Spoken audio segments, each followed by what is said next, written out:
The upcoming verdict in Kyle Rittenhouse's murder trial for shooting 3 men during street unrest in Wisconsin comes against a backdrop of deep political divisions and expanded access to guns in the United States, factors that some fear could lead to more dangerous encounters. The 18-year-old testified he fired in self-defense, killing 2 men and wounding a third, after coming under attack during a night of protests against racial injustice in Kenosha in the summer of 2020. But prosecutors argue that Rittenhouse set the deadly chain of events in motion by traveling from his home in nearby Illinois armed with an AR-style semi-automatic rifle.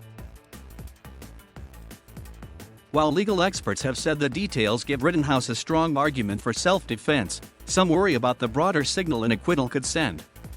The jury that heard the case deliberated a full day Tuesday without reaching a decision. They return Wednesday. It's easy to see how an acquittal could send the message that there are no consequences for showing up armed wherever you want, and then when situations escalate, you pull the trigger and get away with it, said Nick Suplina, Senior Vice President for Law and Policy at Everytown for Gun Safety.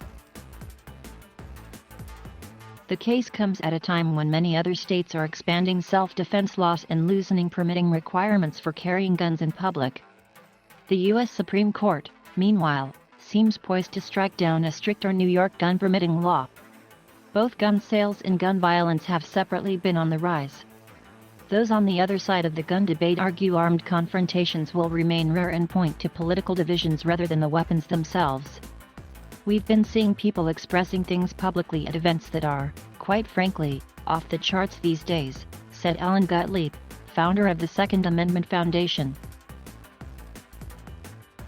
Still, powerful weapons have become more widely available across much of the U.S. in recent years, a situation very different from the world where the American legal concept of self-defense originated hundreds of years ago, said Sam Buell, a professor of law at Duke University. The basic idea is that people can use deadly force when their lives are threatened, but not if they are the aggressor. The question of who started a fight may have been simpler to work out in an earlier era, but no longer.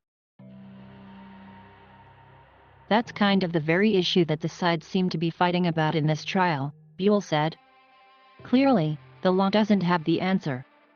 The major change to U.S. self-defense law in recent years, he said, has been the advent of stand your ground laws, which remove a requirement to retreat from confrontations before using deadly force.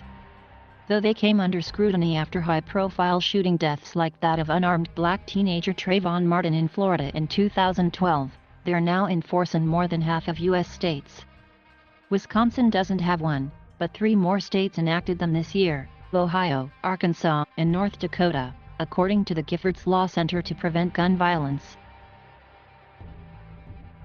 Also this year, 6 more states loosened requirements to carry guns in public by removing the requirement to get a permit, the largest number of any single year, said Allison Anderman, the group's senior counsel in certain states. It seems as though legislators are using the events of 2020 to expand the ability for people to threaten others in public with a gun and to kill them and escape justice, she said.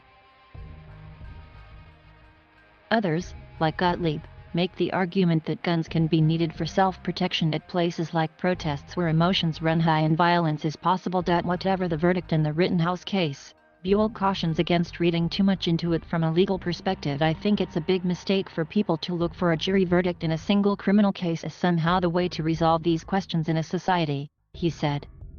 It can't bear that weight. No case can bear that weight.